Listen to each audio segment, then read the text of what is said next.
Waalaikumsalam. Ya, sekarang hari apa? Minggu, tanggal 3 ya, bulan 7 ya, 2022. Ya, hari ini kita mau belajar.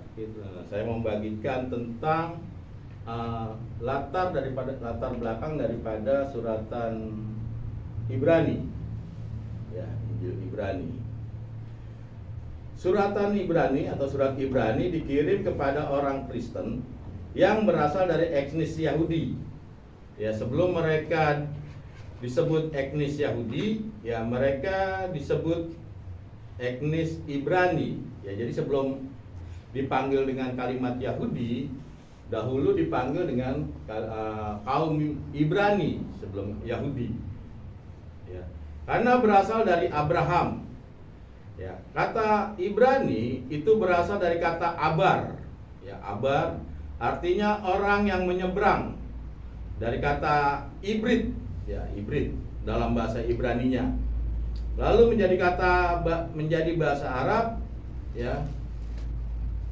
Kata Arab dan ibrid ya sangat terkait karena apa? Karena sumber berasal dari Eber. Ya, Eber. Kita tahu Eber itu siapa? Ya, nenek moyangnya Abraham. Ya. Eber itu orang yang menyeberang dari keturunan Abraham, ya, yang menyeberang, orang yang menyeberang. Jadi kata Abraham itu atau Eber artinya orang yang menyeberang dari kepulauan. Ya. Nah, keturunan Abraham ini menjadi dua etnis atau dua suku. Yang pertama menjadi orang Ibrani, ya, yang kedua menjadi orang Arab. Ya, Arab di sini ya kita tahu ya kayak Kasdim, ya Palestina dan lain-lain. Ya. Yang akar katanya sama-sama dari kata abar yang berasal dari Eber, adalah nenek moyang Abraham. Coba kita lihat dulu dalam Kejadian pasal yang ke-10 ayat yang ke-21.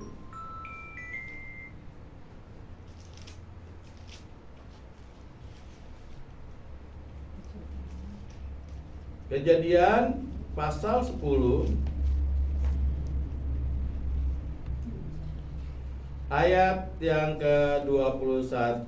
Boleh bacakan yang sudah mendapati. Kejadian 10 ayat 21. Lahirlah juga anak-anak bagi Sem, bapak semua anak Eber serta abang Yafet. Ya. Di sini ada Sem, ada Eber dan Yafet abangnya, ya. Nah, lahirlah juga anak-anak Sem, ya semua anak Eber dan Yafet. Sem ini adalah nenek moyang dari bangsa-bangsa Timur Tengah. Maka disebut bangsa Semit atau Semitik, adalah orang Arab, orang Ibrani atau orang Assyria. Ya, Timur Tengah itu semua dari keturunan Sem tuh. Ya. Lalu Ham itu yang melahirkan bangsa-bangsa kulit gelap atau coklat gelap gitu ya. Kalau Ethiopia, ya, Indonesia itu kita turunan Ham mungkin ya. Kulitnya coklat. Apa Kanaan? Ham. Ya. Lalu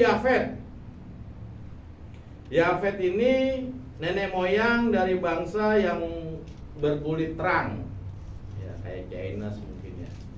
Kulit putih gitu. Termasuk saya. Ya.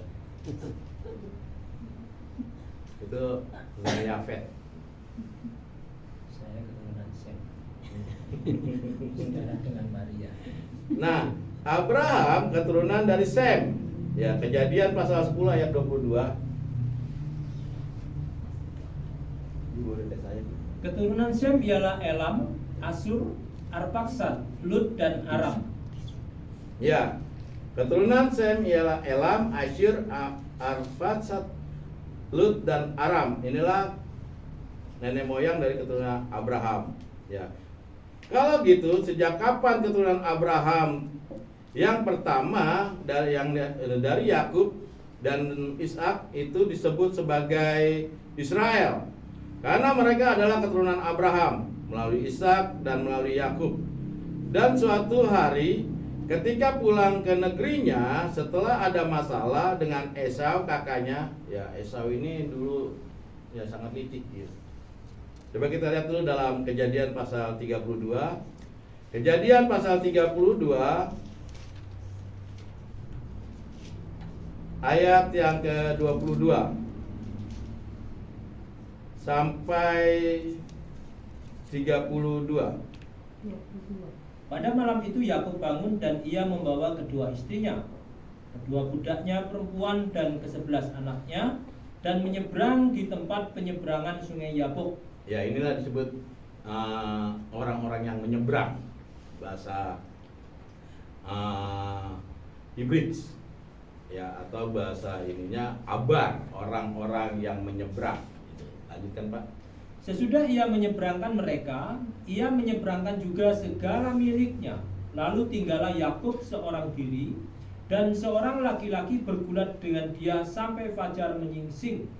Ketika orang itu melihat bahwa ia tidak dapat mengalahkannya, ia memukul sendi pangkal paha Yakub sehingga sendi pangkal paha Yakub itu terpelecok ketika ia bergulat dengan orang itu. Ya. Lalu kata orang itu, "Biarkanlah aku pergi, karena fajar telah menyingsing." Sahut Yakub, "Aku tidak akan membiarkan engkau pergi jika engkau tidak memberkati aku."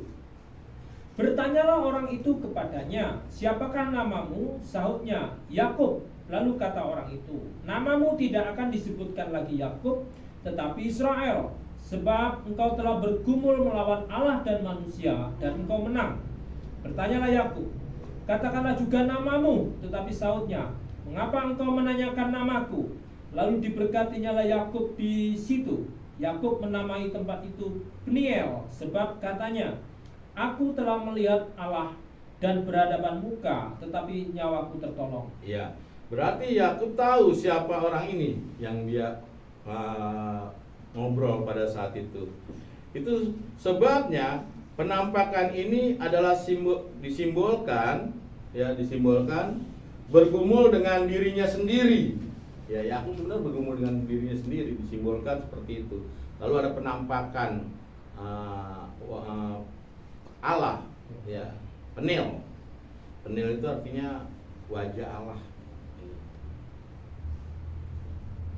Untuk menunjukkan sifatnya Yakub, dia merebut berkat. Ya, ini sifat-sifat Yakub terdahulu, merebut berkat, terus dia merebut hak kesulungan, ya, juga waktu menikah pun juga berebutan tentang harta dengan mertuanya, ya, sila yang namanya Laban, ya, sehingga mereka berebut tentang upahnya dan lain-lain. Ini sifat Yakub dahulu, ya. Nah, Yakub setelah itu bertobat setelah dipukul pangkal pahanya. Ya. Tapi pada saat kakinya dipukul, itulah hidupnya diubahkan. Dia tidak bergantung lagi oleh kakinya sendiri. Jadi dia bergantung kepada Allah, kepada Tuhan. Makanya, ya, di situ dikatakan kata penil. Penil itu atau kata fani, ya, atau epifani atau teofani, itu adalah penampakan dari wajah Tuhan. Dia berjumpa dengan wajah Tuhan. Itulah sebenarnya Sang Sabda yang menjelma menjadi Allah, Tuhan di sana, yang disebut dengan teofani. Ya, kadang-kadang Sang Sabda menjelma menjadi malaikat, ya, pernah juga menjadi simbolik Daud dan macam-macam. Ya, kita lihat dalam Kejadian pasal 32 ayat 29 dan 32.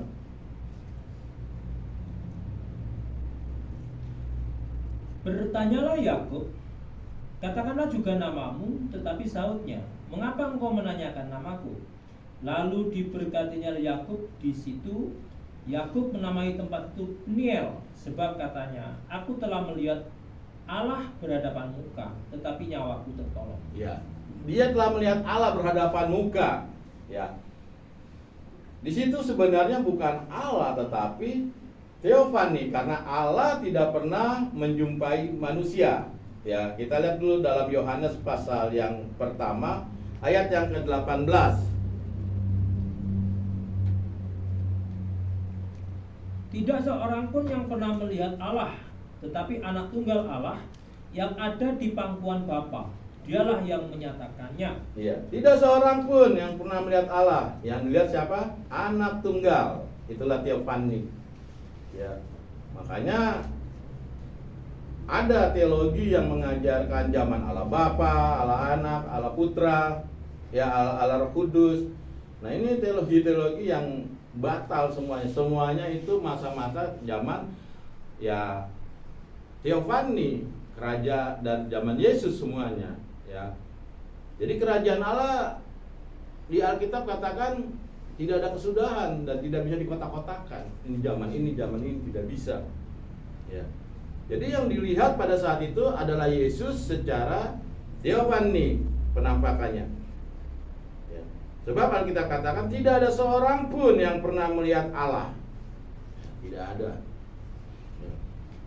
Sekarang banyak tuh mimpi ketemu Allah, mimpi gini segala macam. Nah, ini nabi-nabi palsu nih. Alkitab katakan tidak ada seorang pun yang pernah berjumpa dengan Allah. Ya. Sejak saat itulah keturunan Yakub ini disebut dengan sebutan Israel, sehingga mereka terkenal dengan nama Bani Israel. Ya. Tapi sejak kapan mereka disebut Yahudi?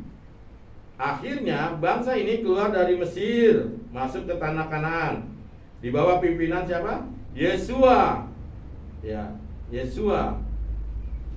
Tanah Kanaan ditaklukkan dan akhirnya oleh Yesua tanah itu dibagi menurut jumlah suku yang ada, yaitu 12 suku jadi dibagi.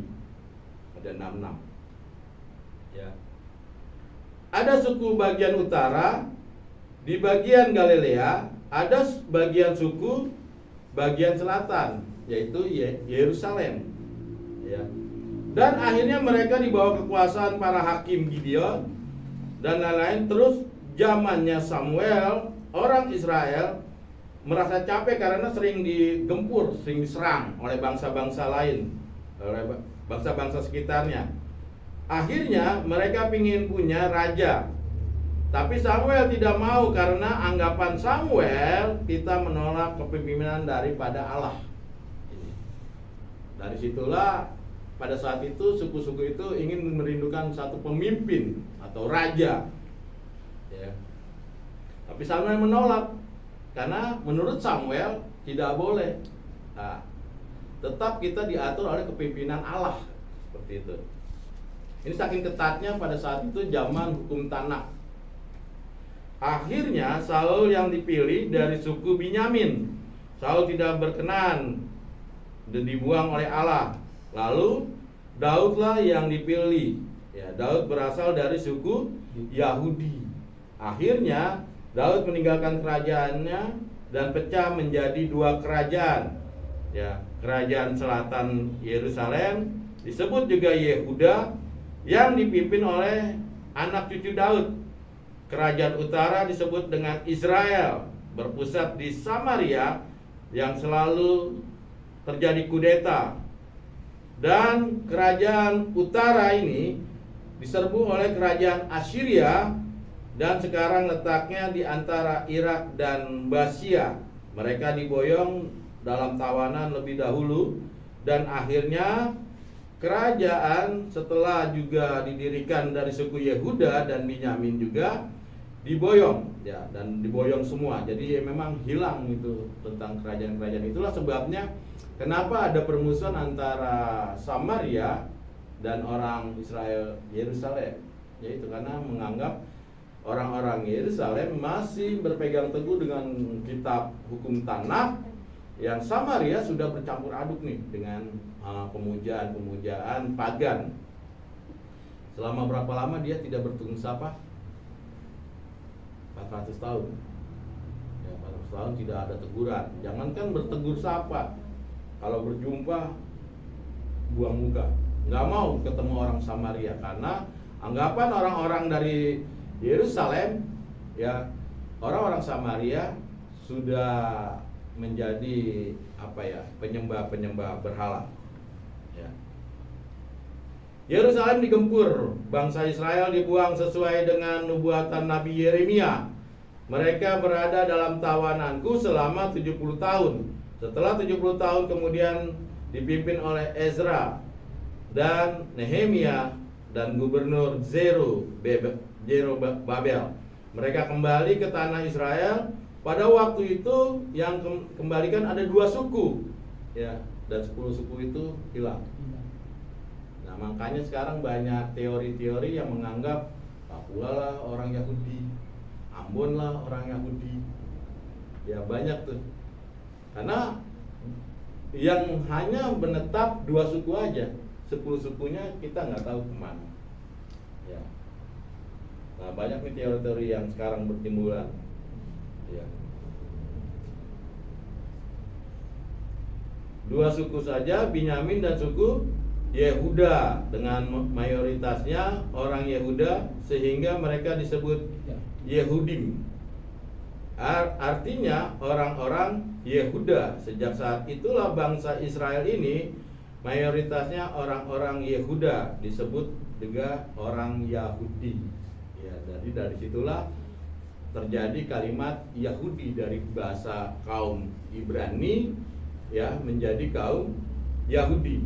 Nah, 10 suku yang lain kemana? Ya sampai saat ini kita nggak tahu di mana suku itu yang terhilang. Nah, dan sejak abad pertama, ya, Yesus lahir, bangsa ini dikenal dengan suku Yahudi. Tetapi mereka juga menggunakan nama Ibrani. Dan sebagian orang-orang ini ada sebagian yang percaya kepada Kristus. Mereka lah yang disebut orang Kristen Ibrani. Ya, makanya orang Yahudi atau orang Ibrani tidak semua percaya kepada Kristus. Ya, hati-hati. Banyak orang-orang Yahudi juga yang mengatakan bahwa Kristus itu adalah orang Yahudi sesat. Ya. Dan sebagian orang yang penganut kitab Tanakh, ya, juga murtad dari kitab Tanakh.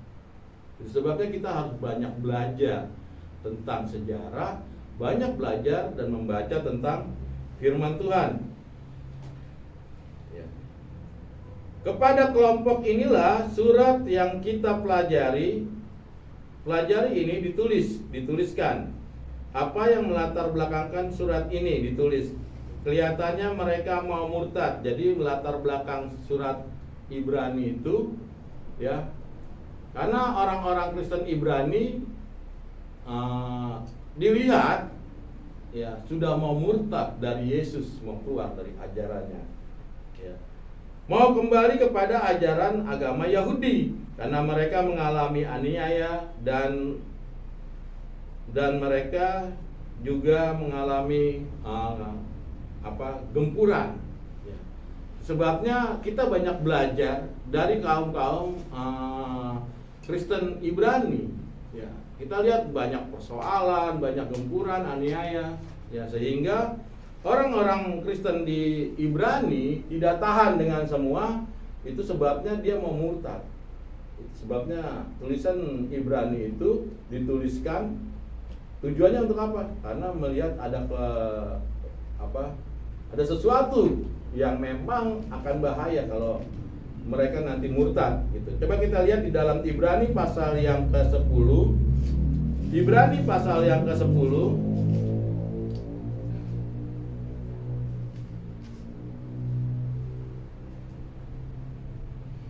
ayat yang ke-32 sampai 35.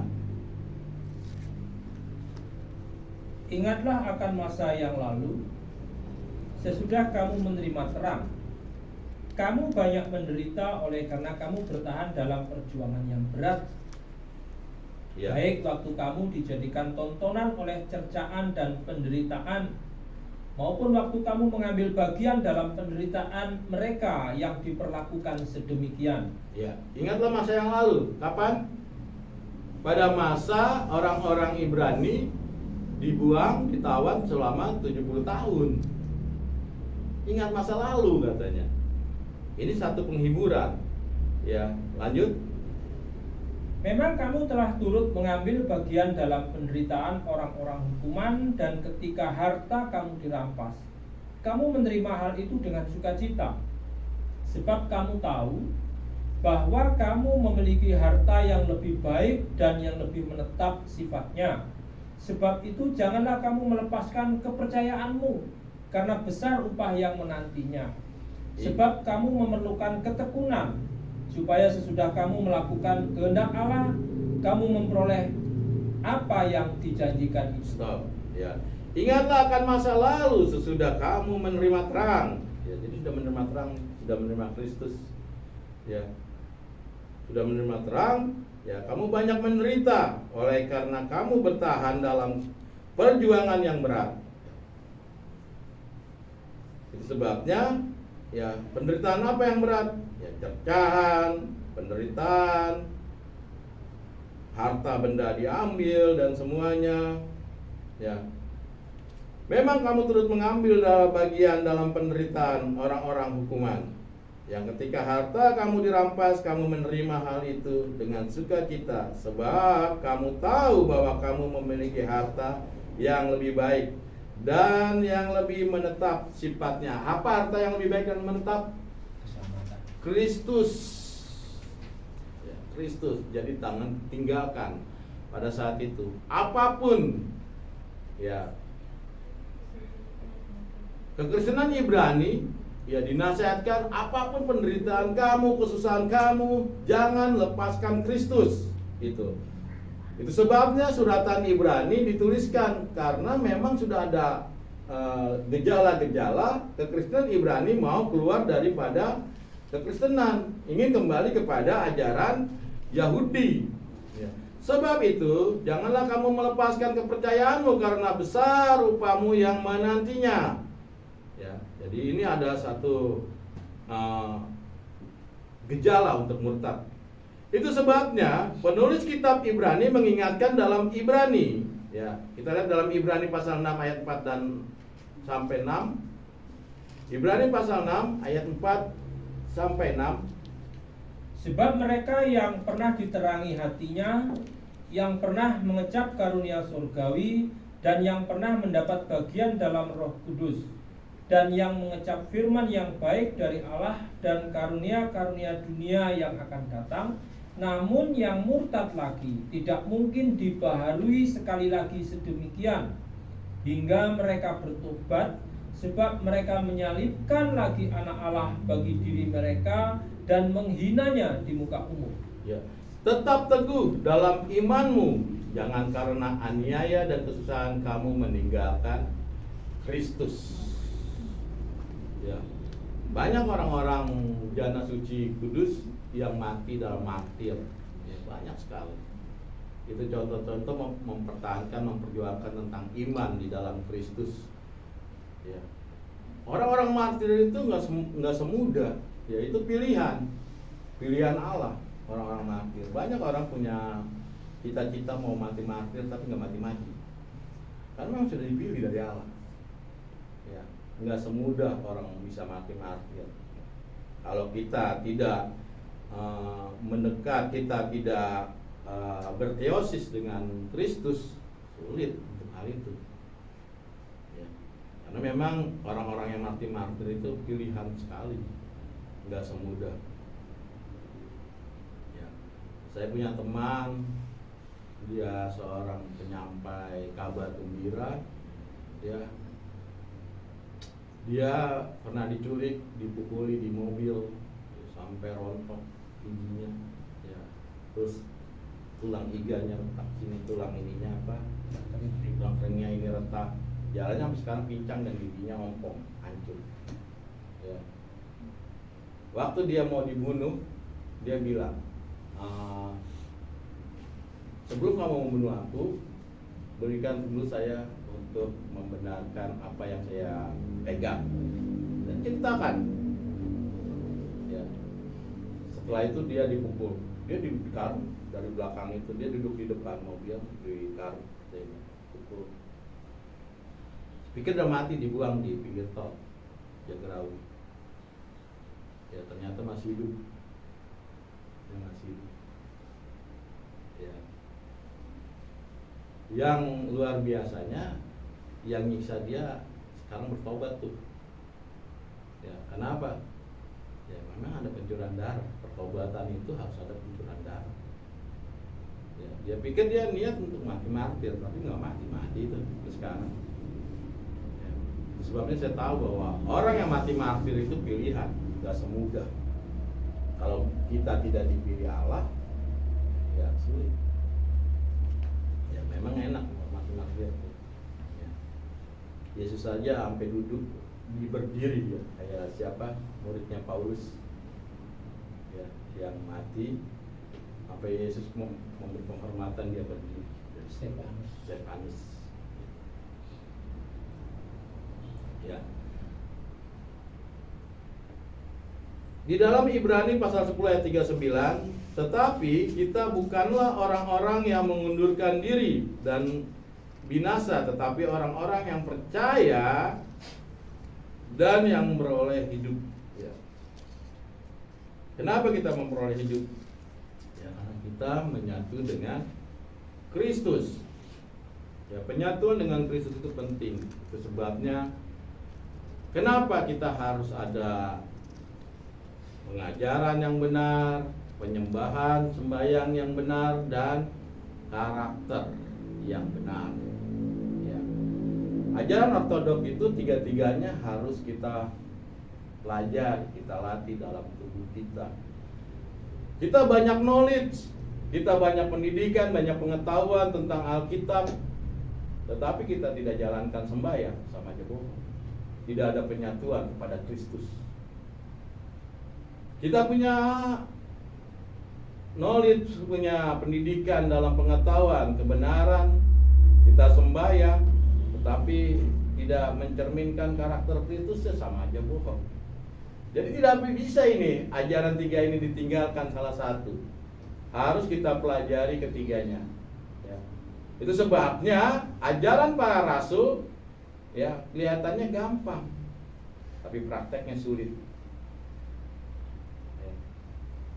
Banyak orang-orang Kristen sekarang pada saat dikasih tahu tentang pengajaran para rasul, dia terima dalam knowledge-nya. Tapi begitu lihat ibadahnya menolak. Kenapa? Karena sulit untuk dipraktekkan. Begitu dilihat tentang karakternya juga agak sulit. Orang biasa sekali, seminggu sekali. Begitu lihat praktek ini, kalau bisa ya tiap sore itu. Ya. Kita baru jalankan 2 ya. Nah, besok kita jalankan Jumat. Ya. Sembahyang apa? Paraklistis. Ya, Jumat kita lakukan untuk apa? Di situ nanti ada kita berdoa buat Romo kita, Romo Daniel. Dan juga kita berdoa buat kebutuhan-kebutuhan ya komok di sini. Ya, apa yang kita butuhkan, apa yang kita rindukan, ya nanti tolong selipkan di dalam doa-doa supaya saya buat liturginya. Ya, untuk kebutuhan komok kita di sini. Ya. Lalu dikatakan juga ini kenapa surat Ibrani ditulis, karena ada bahaya di kalangan orang Kristen Ibrani. Ya. Kapan ditulis Ibrani ini? Ya. Kita coba lihat dulu Ibrani pasal 3. Ibrani pasal 13 ayat yang ke-10 dan 11.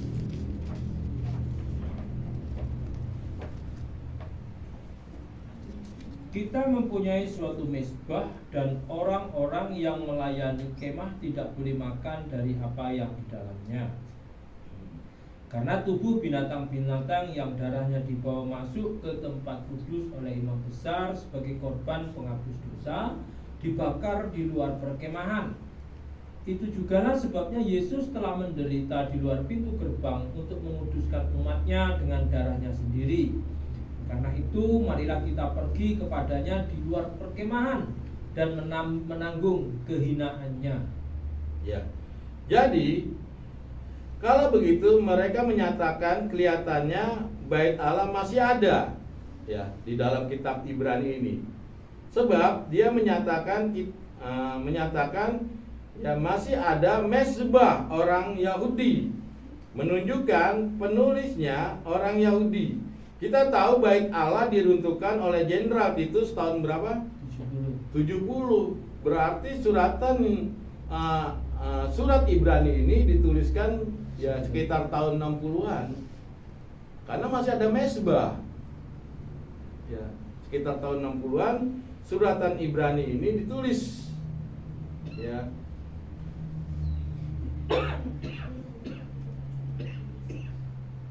Oleh orang Yahudi yang memberontak. Oleh sebab itu Kristus menubuatkan tentang hal itu. Coba kita lihat Matius pasal 24 ayat 1 dan 2.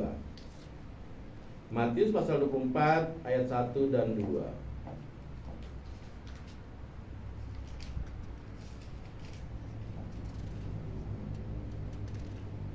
Sesudah itu Yesus keluar dari bait Allah, lalu pergi. Maka datanglah murid-muridnya dan menunjuk kepada bangunan-bangunan bait Allah. Ia berkata kepada mereka, "Kamu melihat semuanya itu? Aku berkata kepadamu, sesungguhnya tidak satu batu pun di sini akan dibiarkan terletak di atas batu yang lain. Semuanya akan diruntuhkan." Semuanya akan diruntuhkan. Karena apa? Karena memang perkataannya orang Yahudi sendiri pada saat itu. Dia katakan apa? Biarlah darahnya ku tanggung. Pada saat penyaliban Yesus waktu disiksa. Itu sebabnya Yesus keluar dari bait Allah lalu pergi, maka datanglah murid-muridnya dan menunjukkan kepada bangunan-bangunan bait Allah. Ya. Jadi kalau gitu Yesus telah melihat bait Allah akan dihancurkan.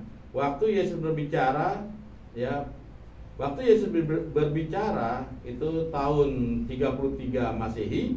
Ya, Herodes itu gelar bukan ya pada masa keherodesan Raja Herodes. Jadi Herodes itu sebenarnya bukan nama, ya itu gelar. Ya kayak Hamengkubuwono ya itu gelar. Namanya ya beda. Ya. Jadi itu bukan nama orang. Ya Herodes waktu Yesus lahir, ya itu namanya Herodes Agung dipanggilnya pada masa Yesus lahir. Dan pada masa Yesus disalibkan ya sekitar tahun 27 ya kedudukan Herodes sudah diambil alih oleh pemerintahan Romawi melalui wali negeri di Israel adalah namanya Pontius Pilatus ya. Jadi ketika Yesus disalibkan ya itulah dalam kerajaan Pontius Pilatus, Herodes Pontius Pilatus ya, yang berkuasa pada tahun 27-an. Dan orang Yahudi mengatakan biarlah darahnya tertumpah atas kami. Ini sebabnya bait Allah dihancurkan. Karena apa? Dengan ucapannya sendiri, hati-hati dengan ucapan ya. Terkadang ucapan kita lah yang memang menjadi hukuman buat kita sendiri. Dan orang Yahudi mengatakan karena mereka mengutuk dirinya sendiri, itulah akibatnya pada tahun 70 ya, di mana pada waktu itu bait Allah dihancurkan ya. Jadi kalau penulis Ibrani mengatakan kita mempunyai suatu mezbah masih ada dan imam, berarti suratan ini ditulis sebelum tahun 70-an ya. Sebab menurut sejarah surat sejarah perjanjian baru Yang pertama ditulis oleh Paulus di luar daripada surat Yakobus, ya, itu adalah 1 Tesalonika. Yang pertama ditulis di lain dari suratan Yakobus. Itu suratan daripada Paulus. Sebabnya di dalam kita memahami Alkitab, di dalam kita memahami juga suratan-suratan, kita harus tahu latar belakangnya, supaya kita tidak menjadi main comot-comot ayat aja. Ini latar belakangnya apa? Masalahnya apa? Ya, jangan main comot ayat ini pindahin ke sini, comot ayat ini pindahin ke sini. Ini bahaya, menjadi sekte nestorian. Ya, memadukan firman Tuhan dengan pola pikirnya. Tidak lihat kita dalam sejarah-sejarah apa yang termakna dalam pasal-pasal tersebut. Ya. Sebab ya menurut sejarah suratan pertama ada Tesalonika ditulis pada tahun 58. Ya. Jadi 25 setelah Yesus naik ke surga, 25 hari, 25 lamanya, 25 lamanya barulah tulisan-tulisan itu dituliskan. Ya. Surat yang paling awal, suratan Yakobus tahun 40-an ya ditulis. Nah, kalau gitu suratan Ibrani ya sekitar tahun 60-an. Ya. Dengan tujuan menguatkan orang-orang Kristen yang berasal dari etnis Yahudi. Ini supaya tidak meninggalkan imannya kepada Kristus. Ya. Nah, pertanyaannya, ya, siapa yang menuliskan surat Ibrani ini? Sebab semua surat yang ditulis oleh Paulus, pasti Paulus memperkenalkan dirinya. Coba kita lihat dalam kitab Roma pasal 1 ayat 1.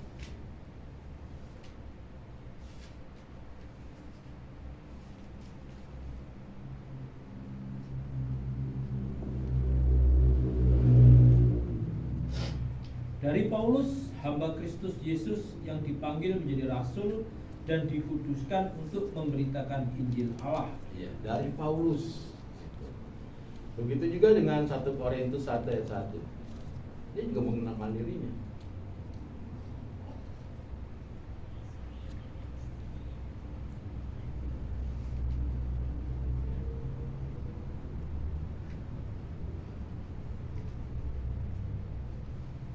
Ayo baca.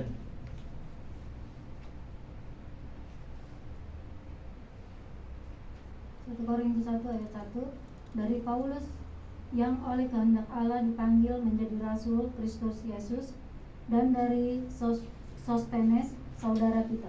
Iya. Semua suratan Paulus dia selalu mengenalkan dirinya, tapi di Ibrani tidak. Ya. Ibrani 1 ayat 1. Katakan apa?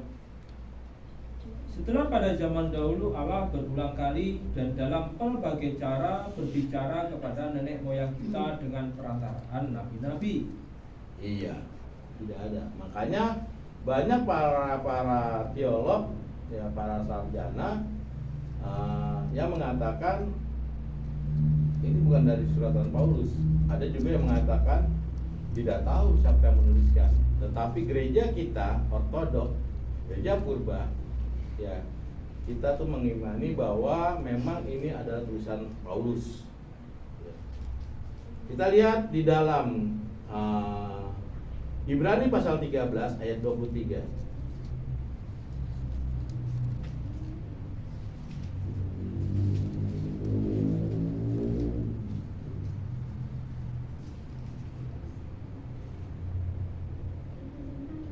Ketahuilah bahwa Timotius saudara kita telah berangkat. Segera sesudah ia datang, aku akan mengunjungi kamu bersama-sama dengan dia. Ya, siapa Timotius? Anak angkat, Anak rohaninya anak rohani Paulus. Ya. Jadi Timotius itu selalu mengikuti Paulus kemanapun Paulus pelayanan. Dia anak rohaninya. Coba kita lihat 2 Timotius pasal 1 ayat 1 dan 2.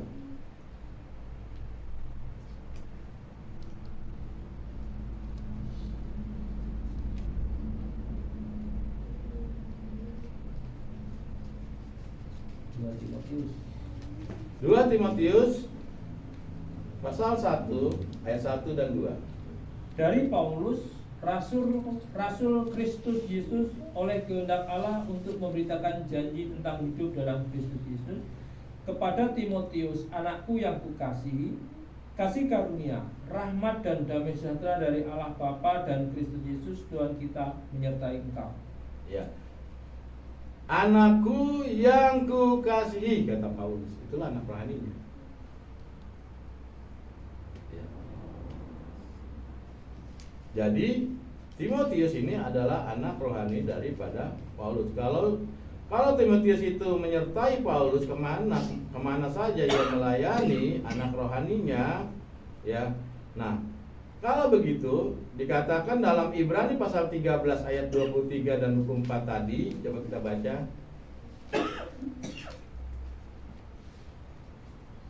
Ketahuilah bahwa Timotius saudara kita telah berangkat. Segera sesudah ia datang, aku akan mengunjungi kamu bersama-sama dengan dia. Berangkat kemana dia? Ke orang Kristen Ibrani. Dari mana? Dari Roma, dari Itali. Terus Sampaikanlah salam kepada semua pemimpin kamu dan semua orang kudus. Terimalah salam dari saudara-saudara kita, saudara-saudara di Italia. ya, sampaikanlah saudara-saudara kita di Itali. Ya, berarti suratan Ibrani tulisnya di mana? Di Itali. Itali. Di Roma, Itali. Ya. Inilah suratan Paulus. Ya. Latar belakang dari suratan Ibrani ini, ya, karena ada goncangan di kalangan orang Kristen Ibrani. Ada goncangan besar sehingga orang-orang Kristen Ibrani, ya, tidak kuat dan mau kembali. Ya. Sebabnya kalimat tentang iman juga di Ibrani itu tentang melihat tentang Kristus. Iman segala sesuatu apa yang belum pernah kita lihat dan kita dengar, dan bukti segala sesuatu apa? Yang tidak kelihatan. Yang tidak kelihatan. Apa yang tidak kelihatan sebelumnya? Kristus. Dan pada saat itulah Kristus sudah naik ke surga. Jadi iman itu masalah keselamatan di dalam kekristenan. Bagaimana ya orang-orang Kristen di Ibrani bisa menyatu dengan Kristus. Itulah iman. Ya, bukan sebentar-bentar ya iman segala macam ini segala macam. Dan juga hati-hati dalam pembicaraan. Ya, saya coba tadi malam kapan ya kemarin share. Ya, ada satu hal yang memang Romo katakan, ya Romo Michael katakan, hati-hati dengan perkataan. Ya kita jangan sampai mengatakan ya karena udah terbiasa ya. Gimana kabarnya? Luar biasa, baik, padahal susah. Sama aja orang munafik. Itu bukan iman. Ya. Kita harus jujur di hadapan Allah. Ya, pengakuan. Ya, kalau memang kita memang lagi sulit, saya lagi keadaan sulit begini, tolonglah bantu kami, bantu doakan. Itulah sesama orang-orang Kristen di masa itu. Bukan berarti walaupun kita susah ini bilang aja, kita imannya kita senang. Wah, ini munafik di hadapan Allah. Ya. Bahkan gimana kabarnya? Baik, yes. Lah, kacau lagi. Padahal begitu keluar gereja, aduh kontrakan belum bayar, listrik di rumah mau diputus. Ini munafik di hadapan Allah. Kita harus jujur di hadapan Allah. Kita mengaku dari mulutmu, dari hatimu, Allah setia dan adil. Ya, untuk apa? Memberkati kita. Makanya disitulah di ortodok ada pengakuan dosa-dosa. Emang apa? Emang selama kita hidup kudus semua? Saya tanya, siapa yang seminggu ini bisa kudus? Tidak ada. Makanya setiap minggu di gereja ortodok ada pengakuan dosa. Ya. Untuk apa? Untuk terus membackup pengakuan dosa. Ya, kata Yohanes katakan apa? Mengaku dosamu maka Tiada adil. tiada adil. Ya, mengampuni. Ya. Ada orang bilang nggak usah lah kita mengaku dengan ini para pemimpin. Ya bagaimana dengan ayat itu? Sebabnya ada pengakuan dosa-dosa. Makanya di dalam liturgi kita ada bacaan ya pengakuan dosa-dosa. Orang Ortodoks tuh kalau lama nggak sembahyang, apalagi nggak ikut perjamuan, harus pengakuan dosa itu. Ya. Dan nggak usah takut, nggak mungkin itu bisa keluar pengakuan dosa kita kemana-mana, enggak. Yang tahu hanya Romo dengan Allah. Jadi itulah sebenarnya tradisi para rasul. Ya, supaya kita dosa kita terus jangan bilang, oh nggak butuh, kita sudah ada Yesus segala macam. Tidak usah pengakuan dosa, langsung aja ke Allah. Ya. Pertanyaan saya, kenapa waktu Lazarus dibangkitkan, ya, Lazarus bangkit dan berjalanlah, siapa yang membukakan tali pengikatnya? Murid-muridnya. Tolong lepaskan tali pengikatnya. Bisa nggak Yesus bilang, Lazarus bangkit dan berjalanlah dan terlepaslah tali pengikatnya? Bisa nggak? Bisa. Kenapa dia tidak lakukan? Karena ada manusia yang bisa lakukan. Kadang-kadang manusia sombong, nggak perlulah ini, nggak perlulah pengajaran para rasul, nggak perlu pengajaran bapak-bapak gereja. Kalau nggak perlu pengajaran bapak-bapak gereja, jangan baca kitab, karena ini yang menuliskan bapak-bapak gereja. Ya. Jangan sombong menjadi manusia. Ya, kita kembali di sini. Ya, jadi suratan Ibrani ditulis ya paling tidak di Italia, di Roma. Ya. Kita tahu ada berapa suratan Paulus? 14 surat yang menuliskan Paulus. Surat apa aja? Roma, 1 Korintus, 2 Korintus, terus Galatia, Efesus, Filipi, Kolose, Tesalonika, Timotius, Titus, Filemon, dan Ibrani. Terus tahu nih surat-suratan Paulus, dia menuliskan kepada gereja-gerejanya ya di Korintus, di Galatia, di Efesus, di Filipi, di Ibrani. Itu gereja-gereja sudah terbentuk. Sebabnya lebih dulu ada gereja daripada kanon perjanjian baru. Ya. Jadi gereja itu penting. Jangan dibilang, tubuh kita kan gereja, udah nggak usah ke gereja. Kalau nggak usah ke gereja, ngapain Yesus masuk ke bait Allah, ke sinagoge? Berarti itu penting. Ya. Jangan ada berpikiran seperti itu. Yesus sudah ajarkan. Ya. Perintah yang awal oleh Petrus adalah mendirikan gerejanya. Itu perintah awal dari Yesus. Dirikan gereja di atas batu karang. Artinya itu sudah ada perintah ya secara simbolik. Dan setelah itulah 12 rasul mendirikan gereja. Mereka pelayanan dan terus pada para rasul ke-70 dan membangun gereja-gerejanya. Dan terjadi.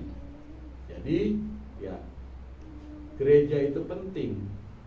Ya, jangan punya berpikir gereja tidak menyelamatkan. Kalau tidak menyelamatkan, dari mana kita bisa tahu tentang penyatuan dengan Kristus?